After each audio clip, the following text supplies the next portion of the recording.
model, which was proposed in the year 1953 by Theodore M. Newcomb, which is called as a triangular model, ABX model. This model first time speaks about the role of communication in the society.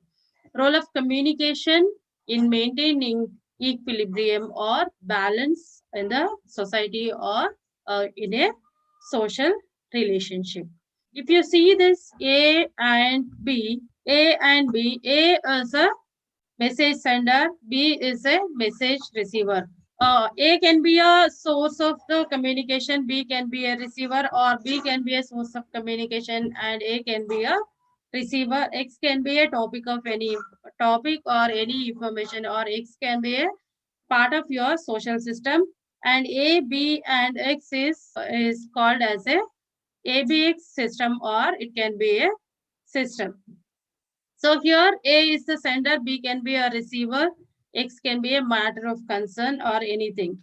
So here A and B have the same kind of attitude towards X. For example, A is a management, B is a employee, X is a about the working hours. So it can be X can be a third person also. So ABX is a system.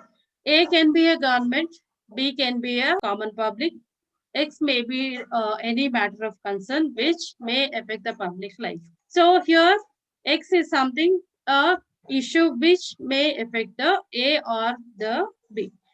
If they have A and B have the same kind of attitude towards X, there is a balance within the social system, or there is a balance between the relationship between this A, B, and X. If A or B changes their attitude towards X, for example, A is changing their attitude towards X, B has to change their attitude towards the X.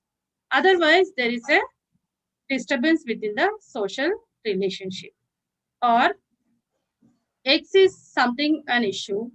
A is agreeing with the issue and B is not agreeing with the issue. Then either A has to convince the B about the X, or B himself or herself has to accept what A is changing. Otherwise, there is a disturbance within the social relationship. In the same way, A and B and X can be a part of your social system. And for example, A is a management, B is a employee, X is maybe the number of working hours. Generally, 8 hours a day, really an employee can work in an organization. If the management A is they want to make that employees to work for more than 10 hours, etc., that is a issue which is something which is disturbing the social relationships between the management and the employees. So either A has to say that it is part of your duty, and A can give some more monetary support to the employees so that they can work for more number of hours, or A can give bonus to the employees to work to finish the task, etc.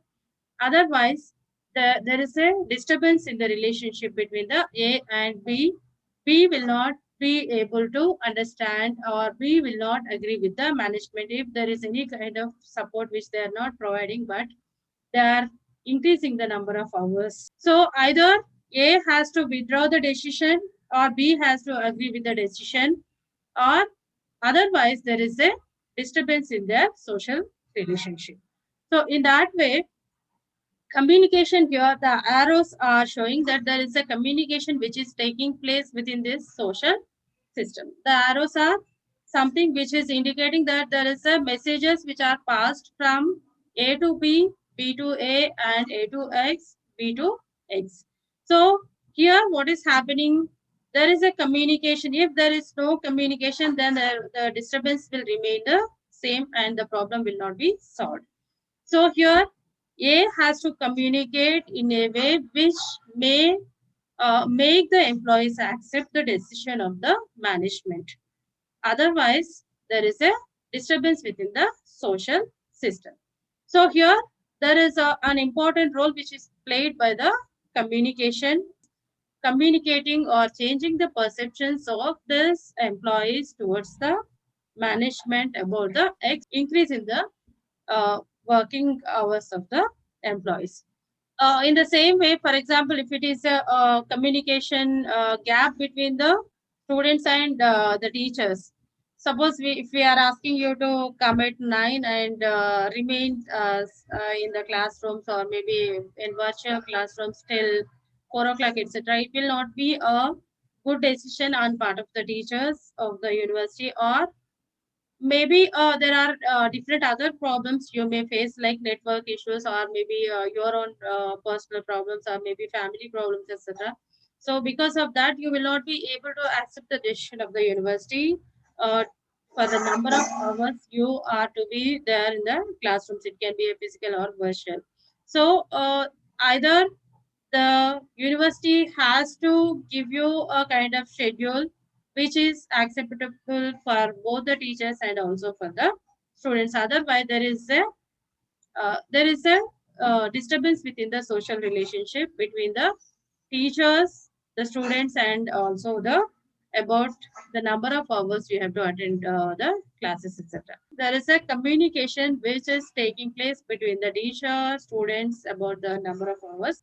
Either teacher has to agree with the decision of the students, or the students has to agree with the decision of the sender or the teacher about the number of hours you have to attend for the classes, etc. Then there is a balance in the social system. The same way, communication also maintains equilibrium or balance within the social relations among the individuals or among the management and the other employees, or it can be the social relationship between A and B about the X. So X can be also a third person. For example, if the balance has to be maintained in the society, or between the family members has to be maintained in the social you may be having a different kind of element towards a communication which plays a major role is not one of your society balancing or be a social within your family.